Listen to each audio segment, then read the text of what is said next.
people ask me all the time why they're not getting results as far as, bodybuilding, and I tell them that, well, they need to go to failure on their sets, and they need to have their sets spaced close together, maybe 5-10 seconds apart. Well, so when you do this, you approach muscular failure or muscular fatigue on each of these sets.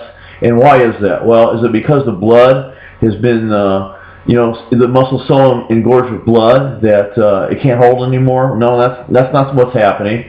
What's happening is your ATP is being depleted, and your muscles hold just a very small store of ATP, so it's depleted within seconds. You're also depleting your creatine phosphate and your potassium, and not only does the creatine phosphate and the potassium as waste products need to be removed and then replaced, but the ATP has to be resynthesized.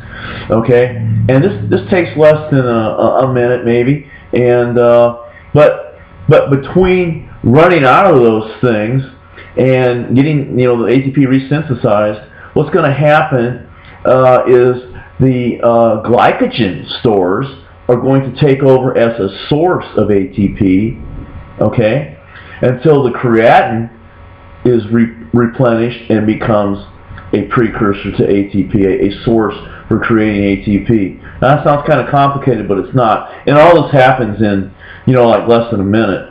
But you need to know this for a number of reasons. You need to know it as far as how to eat and how to supplement. So you know that when you supplement, you're going to need creatine monohydrate to supply you with the creatine you need that it can be, the body can use to make creatine phosphate. That again is what's going to be used to make ATP, which fuels the cells, the muscle cells. And you probably should take a sodium, potassium supplement so that you do have those electrolytes available in sufficient quantities. And then when it comes to eating, you want to have that glycogen, so you're going to have to eat the right carbohydrates in the right amounts so you have a glycogen store.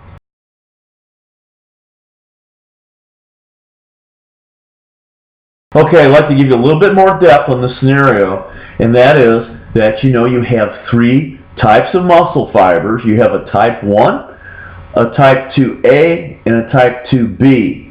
Now, these muscle fibers kick in consecutively. The first one you're going to use is the type 1, which is a low threshold muscle fiber, meaning that it's good for heavy loads and low reps.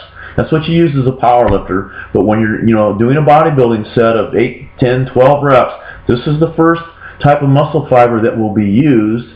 And once that muscle fiber's ATP, creatine phosphate, and potassium run out, the type 2A will kick in.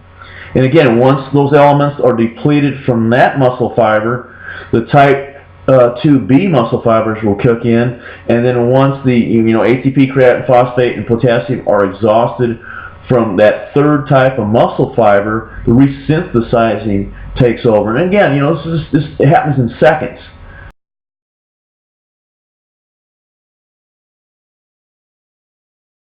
So if you're taking your sets to muscular failure, and you're waiting maybe only 10 seconds between sets, this resynthesizing is probably not going to be able to keep up with you. So there's a way around that, and it's what we call drop sets. Now, when we say muscular fatigue or muscular failure, it's not 100%. There's usually enough of these of fuel left in the muscle cells that you can drop the weight 10, 20 pounds and complete another set.